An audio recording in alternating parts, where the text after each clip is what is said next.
Oh. He's like, Roll back. It's a fucking hot girl, city boy summer and shit or whatever. Shout out, Gino. Just too many games being played, yo. Look, see when I fall, I give my all, I wear it on my sleeve. You got your flaws, but I'm at all, you just so hard to leave. My theme song, probably track 5 on the Carter 3.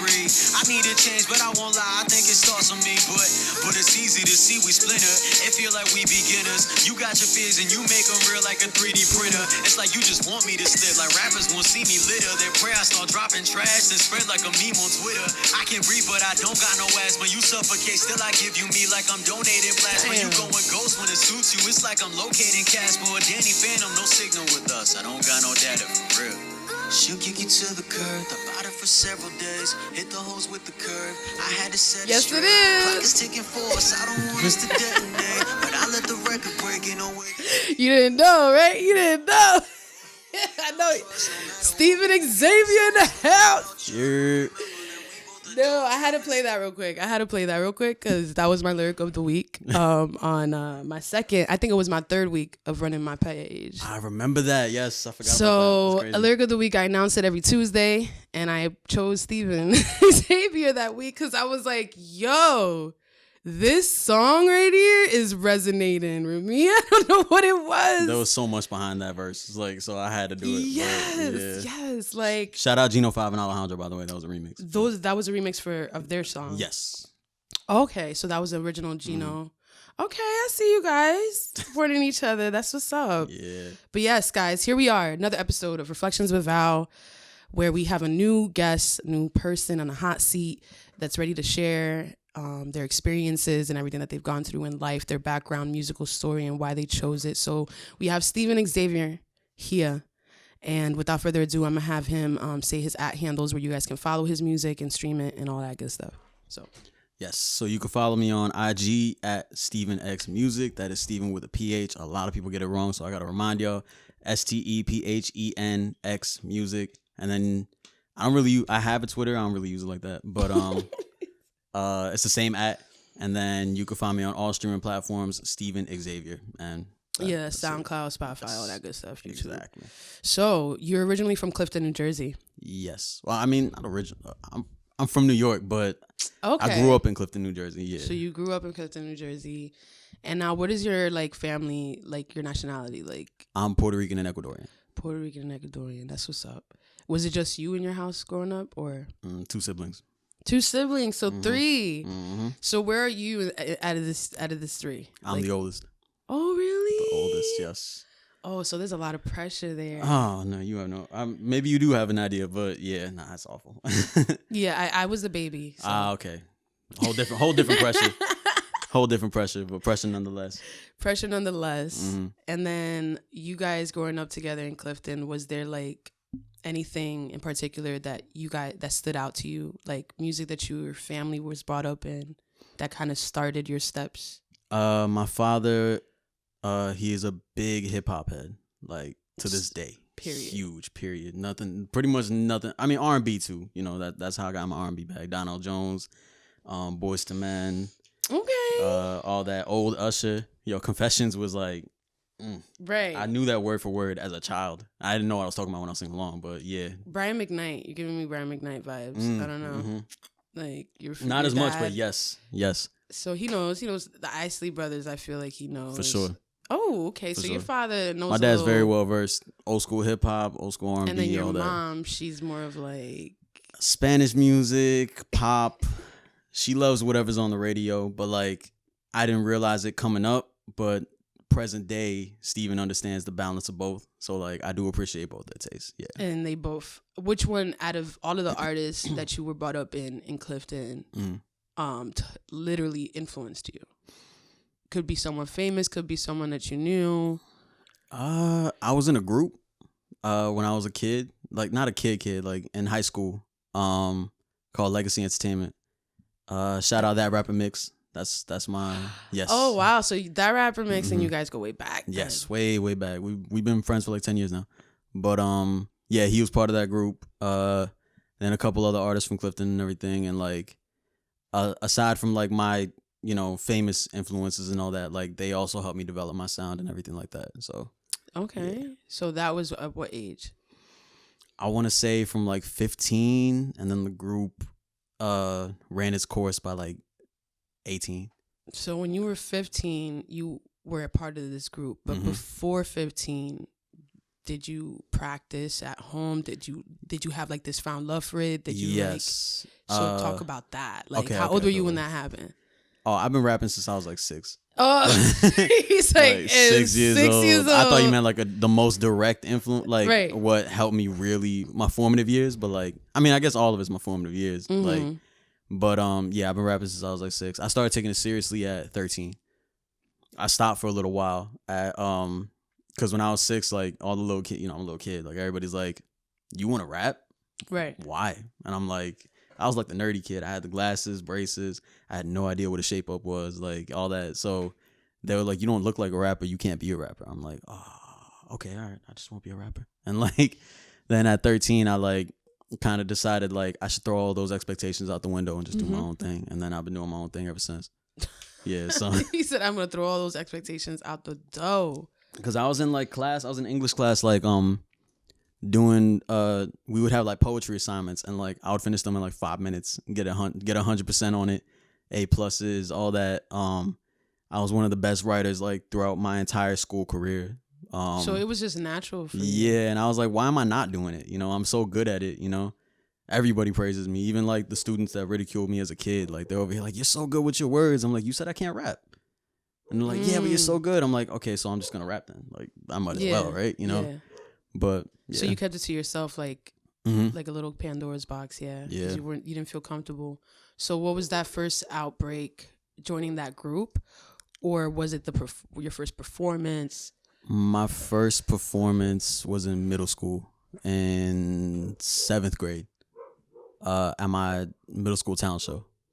And I think it's still on YouTube if I'm keeping it real. But it's atrocious. Nah. Get them receipts. No. But yeah, that right there, like, because I didn't like it. I wasn't proud of it. And normally, especially as a kid, I feel this most kids, like when you don't do well at something, you kind of just like give it up, Yeah. But instead I was like motivated. I'm like, I don't like this. Next time I'm gonna do better. And I kind of knew like, yeah, I mean, this has to mean I have a love for it, So like, how was that performance? What was it like? I was very stiff on stage. My delivery was great. I was like, yeah, they heard me. They heard every word. The words just weren't as great at the time, but I was still better than like most kids my age, most likely. But like, I was awkward on stage. I sounded like I didn't go through puberty yet. Like I was like, sounded like what a 12-year-old would sound like, voice cracking and everything. And the most distinctive thing that I to this day cringe at is that I didn't know how to move my hands. So I had one hand on the mic, of course, but my hand kept going like this because I was so nervous. I thought rappers rappers move their hands a lot, they're expressive, but I didn't know how to do that. So I kind of looked like a DJ with a broken arm trying to spin a turntable. And like, it was just, nah. And you didn't realize until you saw the video. Yeah, someone pointed it out. They're like, "Yo, why'd you have a dead hand?" And I'm like, "What?" And then I saw footage because someone recorded it. And I'm like, "Oh, no." So next year. That's what it was? Yeah. Do you remember the name of the song? It was a remix of a Talib Kweli song. I can't remember specifically which one. Gorilla Monsoon Rap. Okay. He's like, I can't remember. Yeah. Got it. And you did a remix. That's Yes. what's up. So writing was first. Mm-hmm. Dang, that's crazy to me. So what did you write about at that age? Like your experiences, life? Like what do you possibly write about? Yeah, I had a lot of experiences at the time. I was bullied a lot in middle school. My parents they were separated for a few years at that point. But there was just a lot of family drama going on and everything. And I had to go through a lot of growing pains, so I put a lot of that into my music because a lot of the artists Eminem was popping at the time still, Yeah. Eminem was an example of that. Yeah, like everybody loved Eminem. Now, like he gets a lot of hate, and like, but at the time, I don't care who you talk to, everybody loved Eminem. Like, but Lil Wayne was popping at the time too. The Carter 3, that was like it shouldn't have been an album I was listening to at the time, but I was listening to that album. But yeah, stuff like that. Now, when I hit high school, J. Cole dropped the Warm Up, and that right there, take off. It's right there. I was like, oh, this is someone I relate to, and then that was it right there. Because Eminem, like, I can't relate to a white boy from Detroit and growing up in the trailer park, and Lil Wayne, I definitely can't relate to Lil Wayne. Yeah. J. Cole came up, and I was like, oh, okay, so this isn't what I feel isn't just me. So the J. Cole was brought up in a suburban area or something, or he talks about being brought up in the hood, but also being brought up in a suburban neighborhood, but like having family drama, having those issues with his confidence, having those issues like with girls, having I remember a lot of relatable stuff. Talked about like infidelity a lot. More than like I wondered why he talked about it so much, but like I understood it as I got older, and like it was just like I was very late on J. Cole. Mm-hmm. I was late in hip hop period, because I was that person that just thought hip hop was about drugs, alcohol, money, those essentials. But then as I came across lyricists, then I started seeing like, no, not all hip hop is like this. So J. Cole was one of those things for me too. Like, I was like, wow, I'm hearing a story. I'm hearing a whole process, pain, and experience that a lot of us go through, and that it's important for us to hear. Because maybe sometimes we don't feel comfortable talking about it, but like hearing the song helps, So, I mean, what one of those songs for you in the J. Cole album what was that for you? Like, do you have a song? On the Warm Up, The Badness. The Badness? Could you give us a lyric out of that? Hold on. No rush. I know I can remember it. I know you can.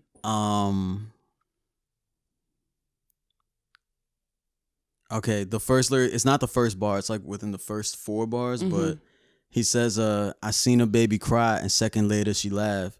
The beauty of life, the pain never lasts. The rain always pass, the sun ain't always shining. When it's gone, I'm lonely, but when it's there, I'm fine. I hate the wintertime because the nights come quicker. I can't remember the rest. But yeah, he was very, very relatable. Very relatable. Yeah, I hear that. Okay. So what do you think he meant by the baby crying? Talking about healing. Like, I guess a baby is like the most pure example of like, the pain doesn't always last. A baby can literally, me having a 2-year-old, I know more than anybody, but you have a 2-year-old? Yes. Oh my God, I didn't even know. Yeah, I have a 2-year-old daughter. I didn't know that. But yeah, when they'll cry, and then a moment later, they might not even have a distraction, but they will laugh their asses off, acting like they never cried in the first place. And then, so one moment you're in pain, and the next you're in joy, exactly, you're in blissfulness. And he's basically saying it's a more, I don't want to say extreme example, but like, an exaggerated example of like life. The pain isn't always gonna last. No matter how dark things get, if you keep going, you are going to find the light eventually. Preach it, brother. Yes, yes. Did you guys ever grow up in church? Your family? My family's Catholic. Okay.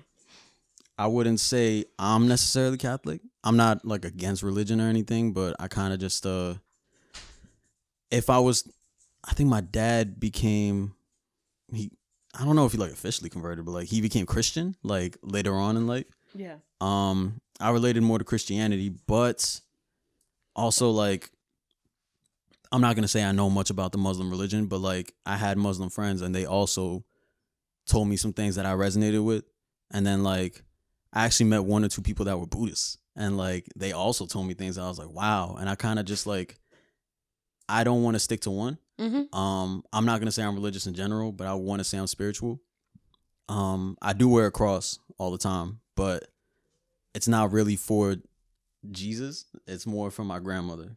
Oh, really? Yeah, she gave it to me randomly, and she was like, this will protect you and all that stuff. And like my grandmother's like my second mother, so like I kind of wear it out of my love for her love for me type of thing. Like I feel like her love is always with me and all that. She's not gone or anything like that. We used to live together and stuff like that. Yeah, but like, that's beautiful. I was just gonna say. No, but I feel something, and then like I also have this one from my other grandmother. this isn't religious or anything like that, but like I kind of feel like they both of their love like sticks with me as if I wear something that. So you had a good relationship with your grandmothers for sure, both sides. Yes. That's a beautiful thing. Yeah, my father's mother actually, not the talent show I just told you about, the one the year after that.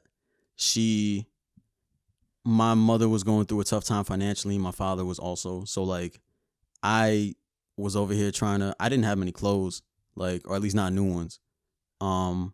So I'm over here like scrambling. The talent show's coming. I had no job. I was only like 14, and I needed clothes for the show. So I was sad. And my father's mother happened to be at the house one day while I was stressing about it, and she was asking me what was wrong, and then she told me, and then I told her like, oh, this and that. Like I don't have any clothes. I don't have shoes, nothing. Like I have nothing that's gonna make me stand out at the show, and I really want to pop out. Like I feel like I have something to offer. Mm-hmm. And she said nothing about it. She was like, "Oh, okay," and I'm like, "Okay, well, at least I felt good that she listened, and like, but then like, I forget how close the talent show was. I know it was close, but I don't want to say it was like the day before. I think maybe the week before. Yeah. But then suddenly, like, I forget how I got the money. I think I got it in the mail. But there was just like, I want to say like $100 or something like that. My grandma don't got money like that. Like she was living in an apartment complex. She still lives in Harlem, and like my dad's from Harlem, and like she gets money off of her like retirement and all that stuff. So for her she gave me that, and she said, go get your fit, go do what you need to do, and then make sure you kill it on stage. And to this day, that like meant the world to me. Like it kind of, like that literally makes me smile too. Yeah, it kind of like, it almost like solidified, like she doesn't even understand what I'm doing. Like she's a Puerto Rican grandmother. Like she don't listen to rap. Like she don't even know like And a lot of Puerto Rican grandmothers are very old school, very set in their ways, and very like in their time they were told that music has no money. So a lot of Puerto Rican old school grandmothers are always not supportive of it. So I'm gonna have to definitely back you up on that. Yeah. Like to get a Puerto Rican grandmother like that. She's a rock star. The best thing though is that she was never judgmental. That's the thing. She heard me curse. She heard me talking about sex, drugs, all that stuff. Like I don't do drugs, but like you know what I mean. Like she heard me talking about the whole 9 yards, and my music never made a facial expression, nothing. She just listened. She was like, cool. I'm like, okay. And I wasn't the one that showed her. My dad was the one. Like he was like, listen. I'm like, Dad, maybe you shouldn't. He's like, no, listen. And not once did she ever judge, ever. Right. I found that so weird, but your mom, I appreciated your grandma it. is dope as hell. I can see why she's your second mom. Now, this is my father's grandma. Father's mother. I didn't live with her. You did. That made it even more meaningful. I didn't live with her. I didn't see her very often, to be honest. But every time I saw her, like I always felt the love. Like, she had heart problems, so she actually had to undergo like an open heart surgery maybe a year before I was born. So you couldn't have not met her, because that's how it is with me. Like my grandparents from my Dominican side both passed before I could meet them. She thought she was gonna. I'm the first of like my entire family. Like all my cousins, I'm the oldest of all of them. So, she thought she wasn't going to see grandchildren. So like for her, like I was like a little miracle. Like she went through an open heart surgery. Doctors told her she wasn't gonna live that long. Ironically, she lived to see like 9 grandchildren. But like, at the time, like she was hopeless, and then like, or she felt hopeless, and then I came along, and like to this day, like she's always so happy to see me and everything like that. That energy never subsided. It's amazing. That's a beautiful thing. It's like coming back. Yeah. Years, you guys could be separated for years, but when you guys come back, it's like boop. Always, every time. She's That's always telling me how much she loves me and everything like that. So you have a supportive family. You never had a family during this time since you were a kid to like now and joining that legendary group. Like you never had anyone in your family try to derail you from that? Oh no, my mom did. Very hard. My grandma I lived with, she also tried to, but you could tell it was more out of concern. My mom was just like don't do it because she also thought rap was about money, drugs, and all this other stuff. So like it was also out of concern. She was just a lot more harsh about it. But like mothers are gonna be that way when they're kids. It was up until like this year that she was like, as time went on, but it was mainly during school. But like as time went on, like her position slowly softened. But now, like, I dropped my EP and my album, and she loved both. And, you know, that's it wasn't a beautiful thing for someone, your Mm-hmm. mom, to be like, I don't appreciate hip hop, but she appreciated your album. She appreciates my singing at least, but like, you know, she liked the music, you know, at the end of the day, which means the world to me, to be honest. Like, she quotes like songs and all that. Yeah. That literally puts a smile on my face because I only hope for the best for my family too. Yeah. Like, yo, I know my daughter or son better come out singing at least like 4 of my songs from the crib. Yeah. My daughter be dancing my music all the time. I love it. Aww, Yeah, it's an I amazing didn't even feeling. know you had a daughter. I feel like such a bitch. No, I don't like post it on. I post it on my story, but I don't post it on like my. You know what's my thing and crazy? all that. I think I know who you're talking about, and the whole time I thought she was your niece. A lot of people think that. Yeah. But never thought. Okay, so let's talk about that transitional period, like coming from being a man to actually being a man, a father. Yeah, a father, it's a whole like, different man. Like yeah, you know. like. And you still having to still have this love for music in the midst of all of that. So how old were you when you had her? I'm 24 years old now. I found out that my baby mother was pregnant at 21. Okay. So I turned 22, and that's when she was born. She was born August 28th. My birthday is July 4th. So yeah, I was like, I'm fresh 22-year-old. She's an August 28th baby. She's a Virgo. Yeah. She's a Virgo. Mm-hmm. And yeah. What did you want to know about it? I'm sorry. Like yeah, like how was that transitional period from being a man to being a manhood and a father, and still having to pursue your music in the midst of all of that? Yeah. Like how was that journey? Before your daughter, right. How were you? I was very immature. Very, very unfocused. Like, I would say, like, oh, I'm pursuing music. I'm taking it seriously. I had dropped out of college. Like, yeah, I dropped out my first semester of college. And I'm over here. I was just working all the time. Like, and, like, I would say, like, oh, I'm trying to fund my music and all that. And for the first few years, like, I was, you know. I was. Yeah, you know, I had dropped an album called The Classic. It's still on all streaming platforms, all that. And, like, I put, like, G's on that album. Oh yeah. Yeah, I was a server and I had no bills, so I was just racking. Like, but then as time goes on, like, you know, I'm still growing, I'm still very immature, so, you know, my focus started shifting to like girls and like hanging out and living out my 20s and everything like that. And my music, I would say like I was taking seriously, but like you were like at a 50% Yeah. instead at 100. I had my own studio and I had all these plugins. I had Pro Tools. Of all programs, I had Pro Tools, the most expensive one. Right. I had this $700 interface and I wasn't even using it. Like, I was putting out music like every 6 months. It'd be like one song. After my album, I kind of just slowed down, you know? It was getting to the point where everybody was like, yo, you sure you even want to do music? Like, you're great at it, but like, you're not even grinding. Wow. You know? Because you were treating it with the episode that I had with Stephen Darnell, you were treating it like a hobby. I was, You were treating it like a But like I you were having swore, fun. I was in so much denial though. I swore, I'm like, nah, I'm gonna make it. Trust me. Like, I'm out here grinding, but I wasn't at all. But you know, we were young. yeah, that was pretty much it. I was a kid, you know, like arguably, like people still say I'm a kid now. Like, So you know, you were messing around, you were chilling, you were going out to your little shows, you know what I'm Yeah. saying? And then this girl comes out of nowhere and says, yo, I'm pregnant.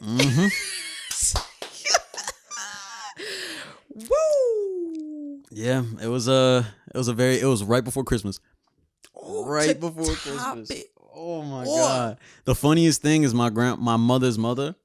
I didn't tell my family until like the day before New Year's. So for a week I kept it to myself, but I was so depressed. Like it was like, we didn't have a Christmas party, but we had family over and all that. I'm literally sitting there like, So the moment you found out, you were in utter depression. yes, For completely. for a week. Mhm. Why? Not even just a week, just for a very long time.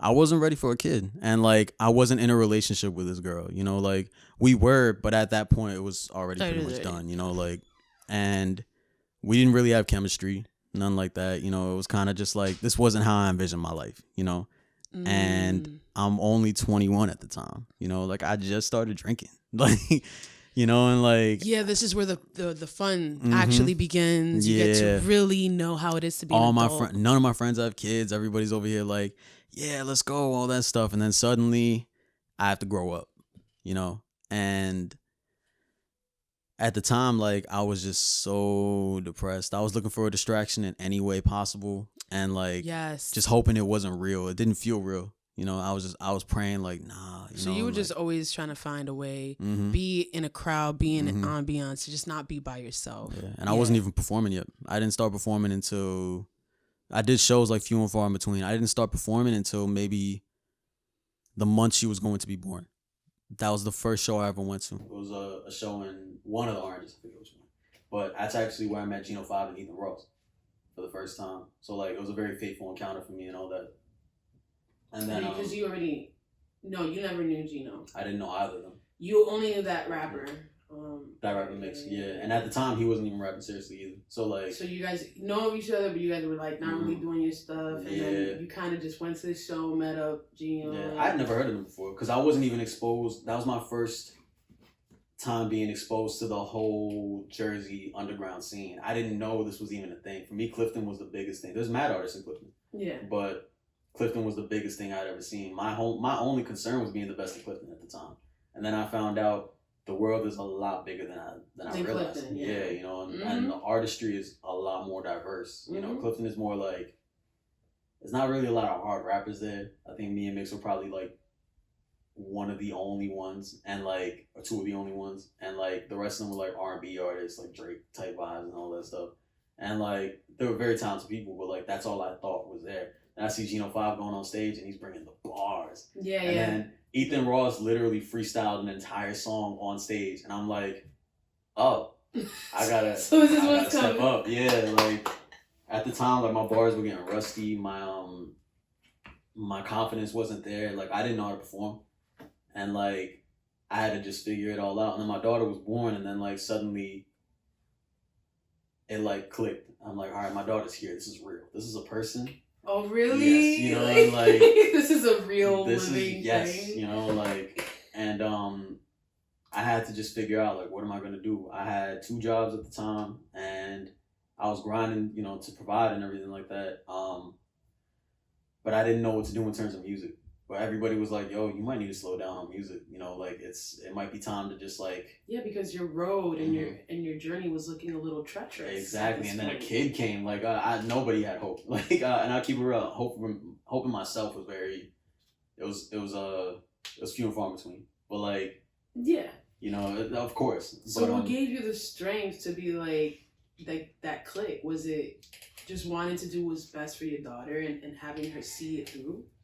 Or was it something like more than that? Like, so my dad was a singer, very talented singer. To this day, still a very talented singer. But he had given it up a few years before I was born, right? So that's cool. But he was always singing in the shower. When he was living with us, singing in the shower, finding any excuse to sing, really. If there was a karaoke night, he would kind of like almost ruin the fun because everybody else is a bad singer, and then he goes up and he kills it, and it's our family which knows that he could sing. So every time, like, they go on and he's like, all right, here we go, like, right. You know, the same guy. But, yeah, exactly. Like, all right, we already know, man, like that type of stuff.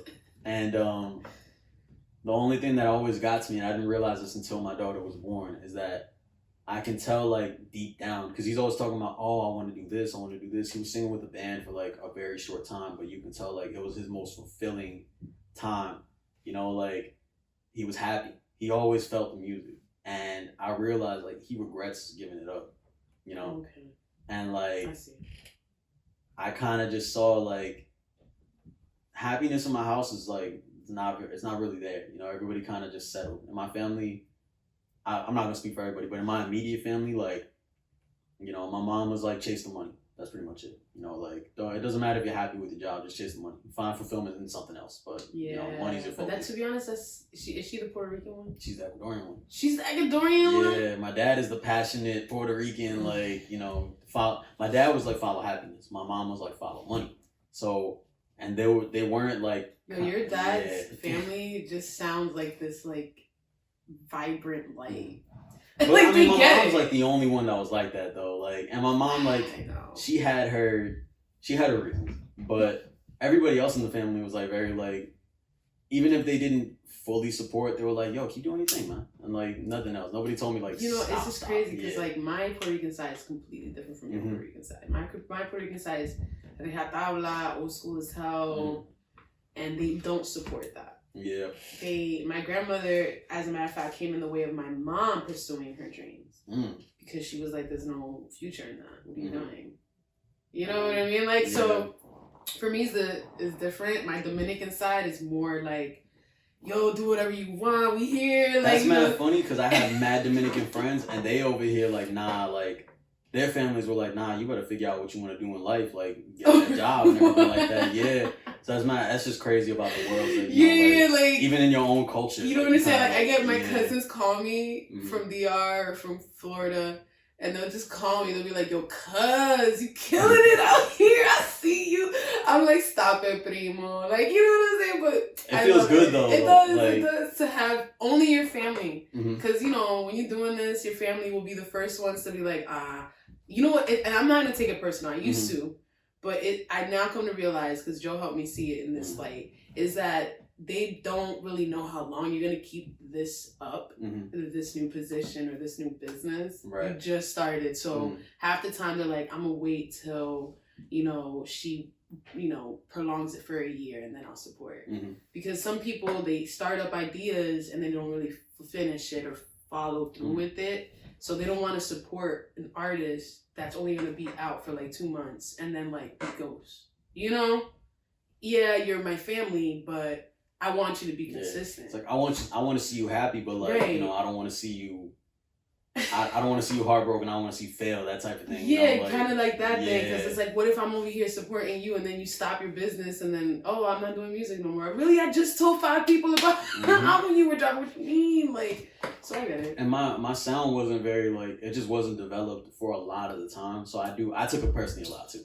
But now it's like, for one thing, it's cool because my family, for the most part, my family does support now, you know, and like, they see me on IG, they see me doing shows all the time, like, they see me dropping music consistently. They see me really, like, trying, you know, like, so they know, like, I think it's a mixture of he's good and he's really doing it. And also, like, yo, even if he doesn't make it, you can see, like, he has nothing else in mind to do. Like, we might as well support, like, you know? Yeah. That's what consistency does, though, because how long you been in it now? Like, doing my thing right now, like, on everything, I would say like almost 2 years. That's what I'm saying. Yeah. And that's how long it took for them to be like, okay. And that's what I feel like it is for a lot of our intermediate family, because they still see us as this little Steven. Right. Exactly. They don't see Steven Xavier like we see you. They not, you still little Steven. I grew you up. Like, what you mean? You still got the same buttons. You still got the same triggers. Yep. So they don't see that. So when you start up your own brand, you're like, okay, that's cute. And they always knew me as the kid that wanted to rap. Like, you know, even as a little kid, like doing these stupid little Christmas raps and everything like that. Like, oh, you did little Christmas raps. Oh my God. There was one time I did like a cringy little performance for my family during Christmas and everything. Like, it was awful, yo. And like, that reminds me of when Greg said, when Greg on the freestyle. You talking about Greg P, right? Yes. Okay, go. When he was like, when I say Jersey, you say It would be like that though. But when Greg did that, it was hard though. But like, but it would be like that, a corny version of that and everything. Okay, like when I say bells, y'all say.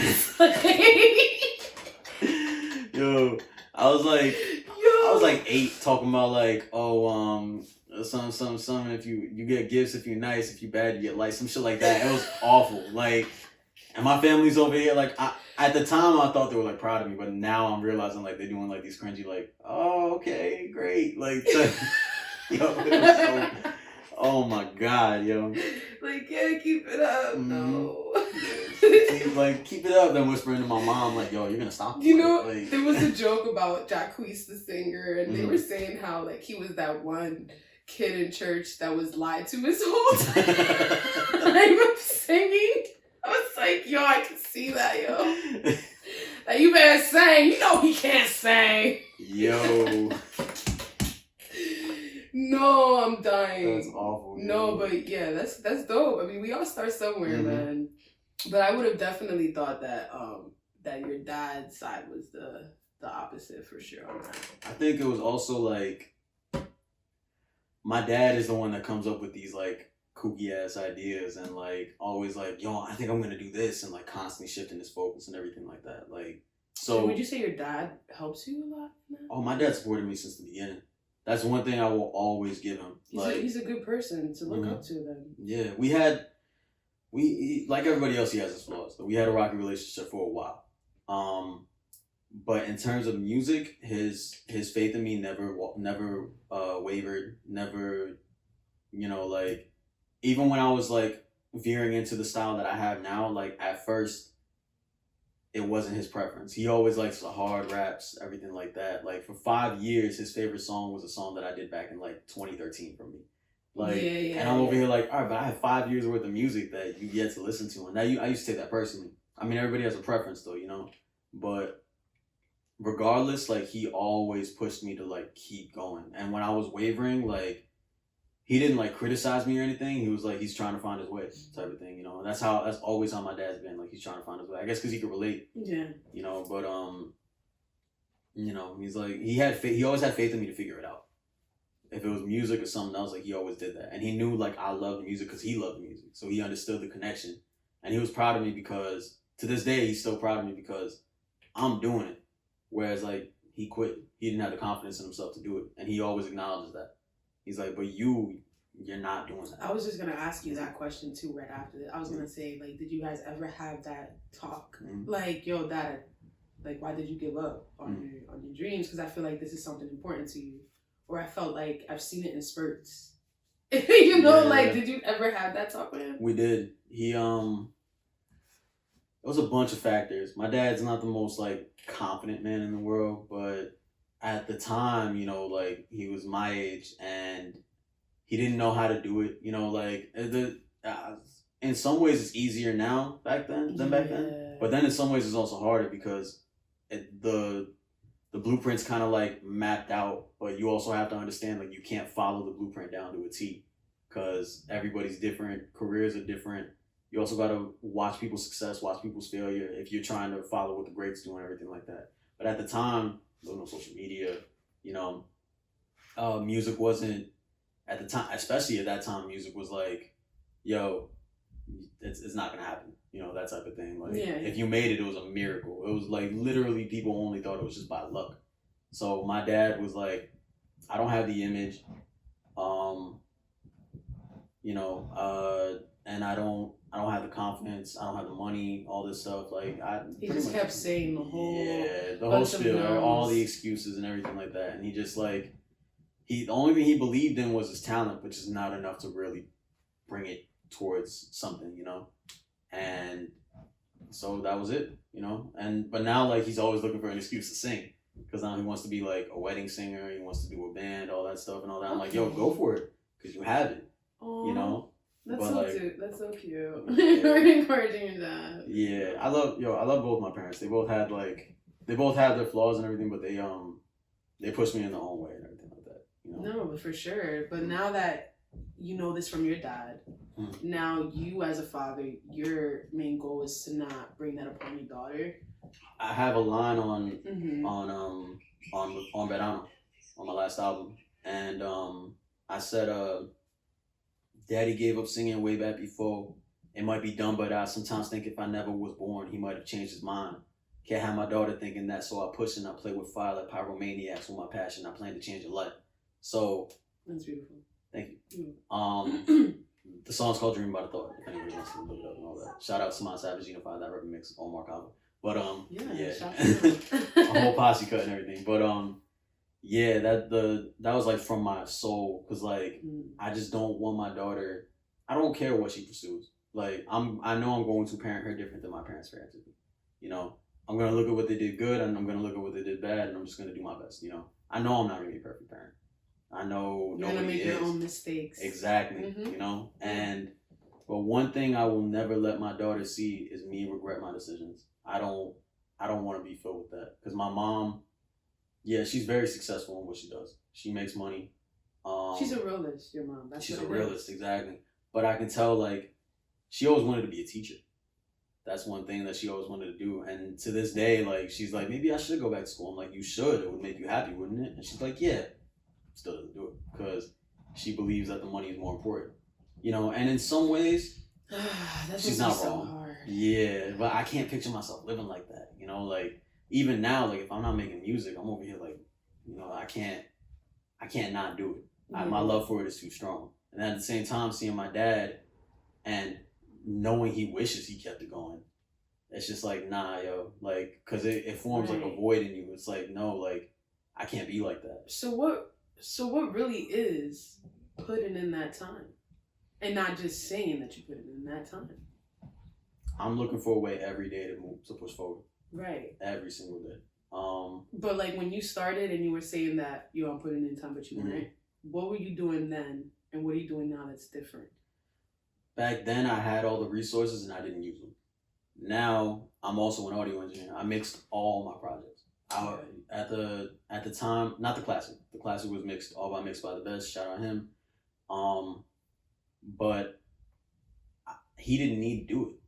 You know, I just kept finding excuses to not learn, like, to do it myself. You know? Yeah, you're like speaking to the choir right now. Yeah. You're speaking to me, like find excuses to not do this. Yeah, I had like this at the time, like, state of the art shit that I could be using and all that. And then I also bought Auto-Tune like three years later. Auto-Tune is like $700 for the entire package.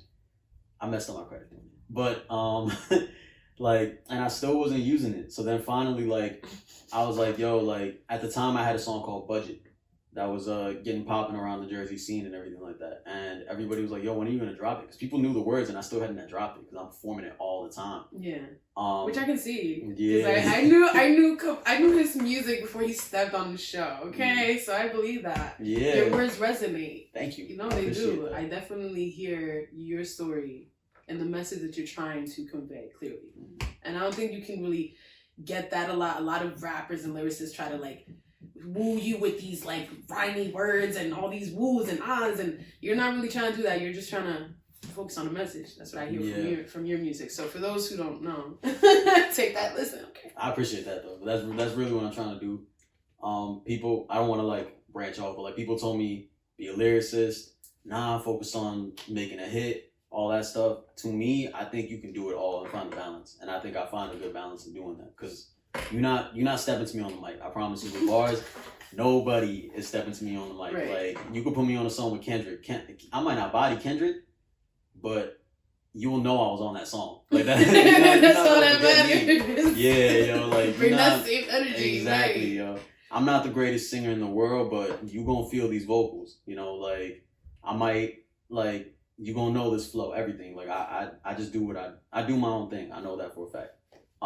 So yeah, but going back to your mom, realist. Yes, exactly. You asked me what I'm doing now. Now, yes, I feel like so they could take this because that's what they're doing right now, right? They're technically putting excuse after excuse, wall after wall up. Mm-hmm.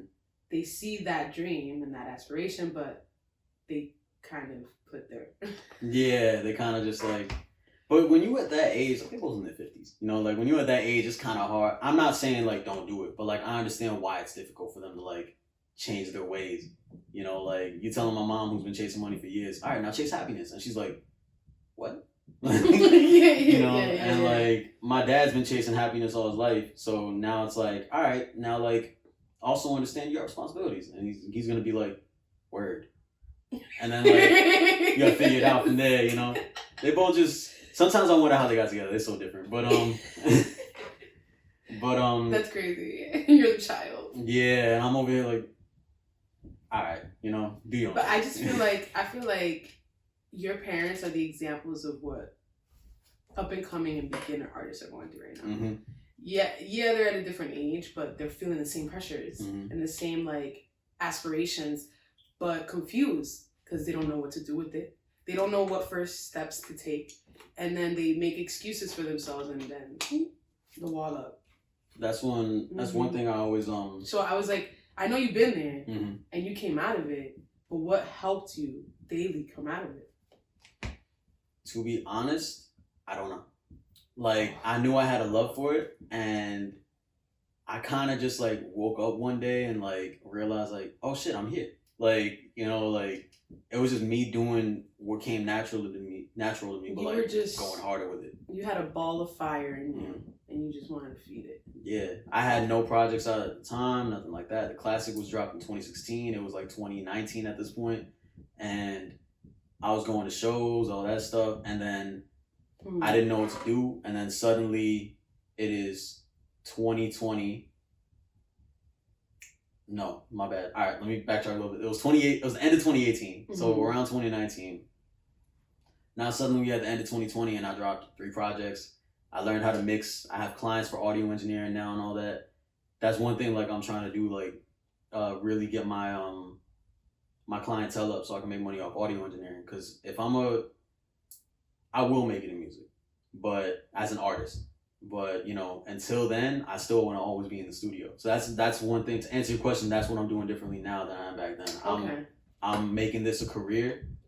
And you're not afraid. I'm not. You're to not take at all. those steps. Exactly, and I'm looking up tutorials every day. And there's times where you've, like he said, invested in $700 softwares, not having the money or the resources at the time, but just knowing that this is the next necessary step I have to take to get better in my own craft. Okay.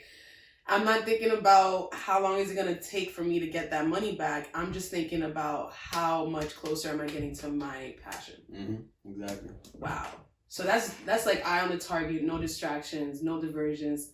Me not looking at somebody's post and being like, yo, what are they doing? What are this? You were just in your room locked up, working off your own inspiration. Yeah. It started when I mixed budget. Because like, I couldn't afford to go back to my regular engineer, and I literally just looked at my studio and I was like, this song has to come out. I'm gonna have to just do my best to make it sound good and just do it from there. So that was when you challenged yourself, put yourself in an uncomfortable position, and that's what Stephen Darnell said. He was like, it'd be the times when you put yourself in the most uncomfortable positions that be the best work that comes out. Exactly. And then now, X amount of weeks, Primavera, Verano, all of them were mixed by me. Verano was partially mixed by John Ace. He mixed 4 songs. Damn. Yeah, shout out John Ace. But that was only for time and concerns. I could have mixed the whole thing if I wanted to, but he knew more. He was able to get it done faster, and he also taught me a lot. So shout out John Ace, because like my sound, Verano came out because of the collaborative process. But so had not you picked up engineering, you would have probably been waiting still. Yeah. Or just dropping mad bread on. I can't even imagine all the like mad bread. Oh my god, it was so much. The classic was literally G's. Like, yeah, I'm not gonna drop Pat's pricing out there, but like he's not cheap, like so I'm not gonna drop that. Yeah, he's mixing for like Fetty Wap and stuff like that. Like this dude is no joke. He's very good at what he does. So like to be honest, I know his boy that works with him, Juno. Someday if he's the same producer for Fetty, then then for sure, because he was like always working with him right hand. I met him through Joe, right? But yeah, I've heard that they're expensive. Yes. I love his studio though, and Pat's a dope ass dude. He taught me enough to when I finally started mixing seriously. It was me utilizing the techniques he taught me. I was just afraid to like really dive into it, but when I finally did, like. Without him, I wouldn't have been able to get budget out. Like, I would probably... maybe I would have found a way, but that's not how it happened, so we won't. We're not gonna know. You know what I see you doing? I don't know why, and I'm just feeling like I should tell this to you in the moment, because I feel like you should really do it. I don't know, just you, not anyone else. You should host this. But I feel like you should do an event catered to rappers and just straight battle. Not an open mic. Not like every other thing that everybody's doing. And I feel like that would be different, because that would literally cater to you guys. And you know everybody already. Yeah. So if you say, my name's behind this, and it's about to be a battle, bro, I show up. I know you show up. That's no question. She's like one of the most supportive, like, in the music scene. I saw, at that, I wasn't expecting you to pop up at that last show. And you came out of nowhere. I'm like, oh, Val's here. Okay, word. Like, He's here. Yeah, yo. But that's funny because at that same show, me and Greg P were chopping it up and everything like that. And I get this a lot and I just still don't see it. But Greg was like, yo, like, you're like probably one of the most respected in the game right now and shit like that. And I'm like, really? Like, why? Like, I don't, yeah. And like, you are, yeah. I can see that. I appreciate that. But like, you telling me that is also like host the show and all that stuff. And I'm like, oh, word. I wonder who I can get on it. And then I look at the names that I know and I'm like, oh, I could probably hit up, some odd, like, yeah, You can get everybody that you've met. Mm-hmm. You can get even the SCTP up in there and you can get everybody. Oh, shout out SCTP. I love Yeah, them, you can get all of them. They're so dope, yo. You could get Guest Music, get Bro, you could get Ron. I know you will do it up. Like, that's that one thing. You said something similar to an idea that I had already posted on Twitter. I was like, yo, I feel like I should do a cypher with like all the rappers in Jersey that I know and all that. And mad people hit me up like, yo, let me know. I'm there. I'm like, oh, okay. I was in Ethan Ross is across the country. And this man was like, yo, like, I'm in there. I'm like, okay, now I can't not do it. I gotta like figure it out. But it's on the bucket list. I feel like you definitely...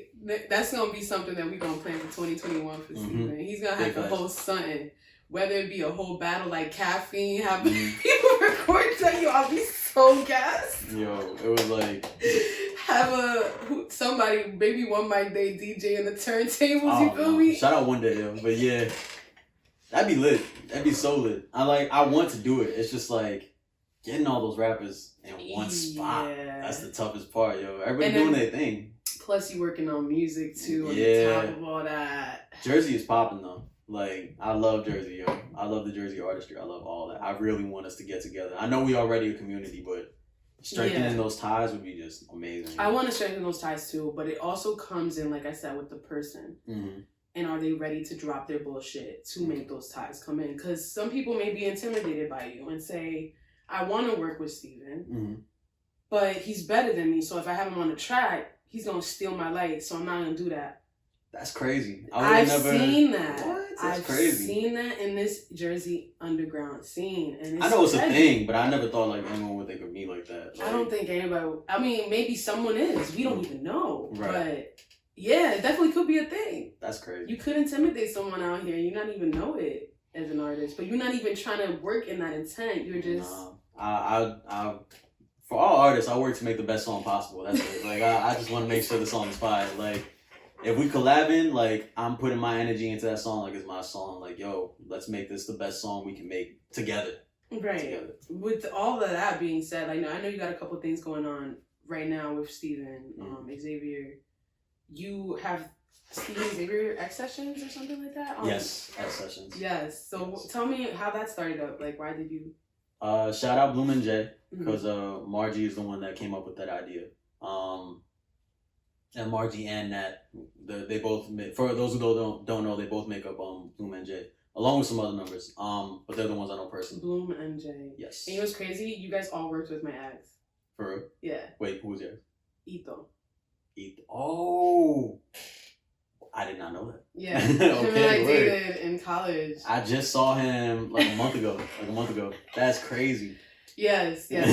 He knows me as my real name, Michelle. His real name is Miguel. So whenever I would always introduce ourselves in our performance settings, they used to be like, oh, Michelle and Miguel. That's fire though. That's like a brand. Like, that's crazy. Yes, but I was like, yeah, so it's a small world, bro. I was like, yo, he's working with Steven Xavier? Like, okay. Like, because I've been seeing him, like, work. Oh, yeah, he puts in work. Oh, yeah. Shout out VAL Collective also. That's their new thing and everything. VAL Collective? Yes. That's where you shoot Steven? No, they did their own thing. The X Sessions is really just me, Marge, and Nat. Like, Nat helps with the set pieces, and, like, Margie be doing, like, the hard work and like putting everything together. I just bring the equipment and then we record, and like she sets up the camera angles and everything. But it was her idea, and like it was just a cool thing to like put my face out there. And she also was like, you know, you can get creative with it. Like, you can make it a cipher.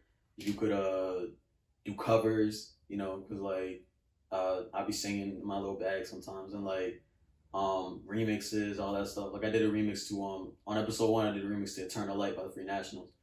And I love that song. So I love Free Nationals. I love Anderson .Paak. Yeah. I love Anderson .Paak. He's one of my favorite artists. Top 5. Yeah, no, you understand. Like, he's been resharing me. Really? Like, crazy during the quarantine. That's and amazing. Now, at this point, he has me on the list. He has to already know my name, know my picture, because he's been resharing me like crazy. And I remember the first time he reshared me, I literally just looked at my phone and I said, I said, girl, I stopped everything I said I was doing. I was with my best friend. I said, can you read what's on that screen? Because I don't believe it. But I would have thought I was going crazy too. That's crazy. I literally, what I hope out of this whole thing with Anderson is that I literally talk about it with my friends and they make fun of me. But I just hope to be like a Justin Bieber, Usher kind of thing. Like, I can see your voices meshing on a song. Just too. like bring me under your wing, you know. I don't even have to be in a track or an album with you. I just want to sit in. I just want to be in a whole studio session just studying. You feel me? Like, get me in there for like 3 weeks. I'll come back like mini pack. Like, what's up? Anderson .Paak is so dope because like I think all his stuff is live instruments too, yo. He really be getting the band in there and like that'd be amazing. That's a whole different experience. And that's why I haven't started my album yet because I have been trying to find someone to find my sound, trying to find whatever, and I realized that I can't find a producer to find my sound because I love live instrumentation. Right. So I need to find a band or a producer that knows how to really mix each instrument very well. You need both. You need both to do that. Right. You need a band that can play that stuff well and everything and work well together, and then you need someone who knows how to mix that type of stuff. Like, I'm an audio engineer, but I can really only do vocals. Like, exactly. So that's what I'm saying. So maybe it's just difficult. Yeah. I've always wanted to do that, though. Like, one day I want to have an album with just live instrumentation. I think Kendrick did that for Spin Butterfly, too. Like, that's, yes. Yo, and I love that. He made history with that album. Yes, he did. Crazy. That album is top 5 for me too. Like, yeah, along with Malibu by Anderson .Paak. Yeah, Malibu's up there. I have it, and then also his most recent one, Ventura. Ventura's amazing. Oxnard doesn't get enough love. Yeah, Oxnard has so many gems in there. It's just because Dr. Dre put his hands on it. Yeah, I didn't like the mixing on that album, but the songs itself were good. Dr. Dre's a great engineer, but I just don't think he was meant to mix that album. Like, Anderson .Paak is meant to mix his own albums. Yes. Or whoever's mixing his other stuff, like that was the one who should have done it. Because I listened to Trippy with J. Cole. And I love that song. My daughter loves that song. Your and daughter? like, yes, she loves that song. I've been like singing it around her since she was a little baby, you know, and like, I think it just came out at the time when she was born. So like, it was stuck in my head all the time. But I hear that song and I'm like, yo, the potential, man. Could have been like, it could have been like, but instead it's like, it's great. It could have been like amazing though, you know, and like, but that's the engineers ear in me. Yeah. Like, do you feel like these engineers over time, because they've already got to the top, they lazy over the years, or you just? It's possible. I don't think that was Dre's problem though. I think Dre. I don't know Dre's discography in terms of mixing. I know he can mix. He mixed Compton, his album Compton. And I do like the mix of that, but Compton was a rap album. Anderson .Paak can rap, but Anderson .Paak is also soulful. He's also a singer. And I don't think Dre's vision for sound meshed well with that specific album. Gotcha. You know, like, I think Anderson .Paak is meant for more, like, the more polished sound that he had on Malibu, and, like, the live instrumentation, like, I don't think it's meant to be mixed by a solely rap engineer, which is, I think, what Dre is. I could be wrong. I don't know what Dre has done in the past, but I know Dre for, like, mixing Eminem and, like, The Game and other artists. Pretty much anyone else. Yeah, 50 Cent, stuff like that. Hardcore. Exactly. Yeah. And then you have Anderson .Paak. Yeah. You know, he did diverse. Yeah, he did The Game. I'm talking about the rap game, not the artist game, but he did the rap game, the just R&B game, Justice in general, by discovering Anderson .Paak and putting him on and shit like that. But like, you know, I think that's where he should have like stopped. Like, I feel like Anderson .Paak is just bringing back funk. Yo, he's just doing. I didn't even know I liked funk like that until like, and then suddenly I'm like, you know what? Let me go back to the Ozzy Brothers real quick and like and stuff like that. And now like it's really I don't really listen to rap anymore. Like, not that I don't like rap, Mm-hmm. I just listened to Spillage by Spillage Village, and like I love that album, and Reason's new album is dope too. But like I vibe more with R&B and like and funk and all that stuff now, and like that's just what I gravitate towards, you know. And a lot of people in hip hop are influencing that. Yeah. And you know what's crazy? Gospel too. Mm-hmm. A lot of like gospel. Once Chance came in with that, I was like the coloring book thing. I felt like everybody wanted to add some gospel. Anything did you like The Big Day though? Not really. Yeah, but I didn't like I love it. Coloring Book though. I feel like I like Coloring Book, but like he was just sober Chance, you know. People like they listen to acid. They talk about acid rap like it's the godly part. I love acid rap. Acid rap is also like in like my top 10, and Coloring Book is great. But like people like hate if you love acid rap, you most likely don't like Coloring Book. I love both. Yeah, I like both. Yeah, but I don't like The Big Day. I like that song with Smino though. I forgot what's called. Yeah. But you know what I'm talking about. Yeah. That song with Smino. Smino, anything that he's on, I just be like, dang. Smino is probably my favorite rapper right now. Smino. Really? Yes, I love Smino. I would never thought that. Yeah, like he's the way he top just. 3?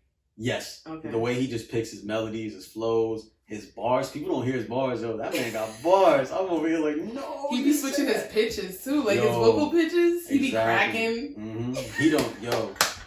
That man said he hears a beat and everybody's like, yo, this way is dope. He's like, nah, you know, I'm gonna go all over here. Like, let me just try that. And like, nah, that's what he definitely influenced Badano.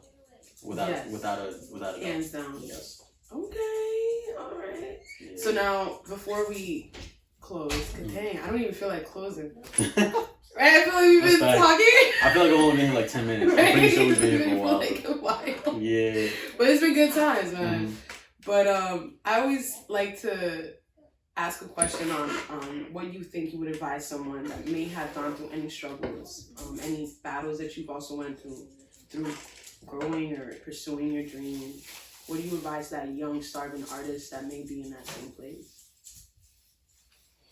People ask me this a lot, and like sometimes I just don't feel like I'm in the position to even give advice like that. But I think, to be honest, yo, if you really want it, it's a cliche, but if you really want it, even if you don't feel like you're gonna find a way, your heart's gonna find a way for you. Because like I said, yo, like I woke up one day and Badano was done. Basically, I felt like I was on autopilot that whole time.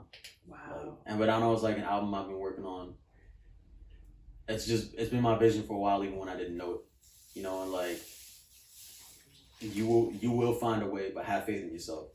You know, like if you feel like you have something to offer to the world, then make sure you offer it on the silverest of platters possible, and let them know that you're here. Yes. Because I do feel like everybody has something to offer. Everyone does. You just gotta believe that it's worth, something. Refine it, do what you need to do, but make sure it's you at the end of the day. Always. Okay, thank you for that advice. Now, is there any upcoming shows that we got going on that you might be performing at? So we could also plug that in? Yes, 2 shows this October. I don't know what they're called. But shout out Ron Solomon and Danny Ray. Like, they told me about this like last week at that show that we was at. Yeah. The 17th and there's the one 31st. Yes. Okay. There's also another show in between that on the 25th. Thank you for telling me. Yeah. I will now be popping out. Yeah. Oh no, trust me, I miss performing. By Honey Dip or something, like she's hosting it. But those are all 3 events for sure. That's fine.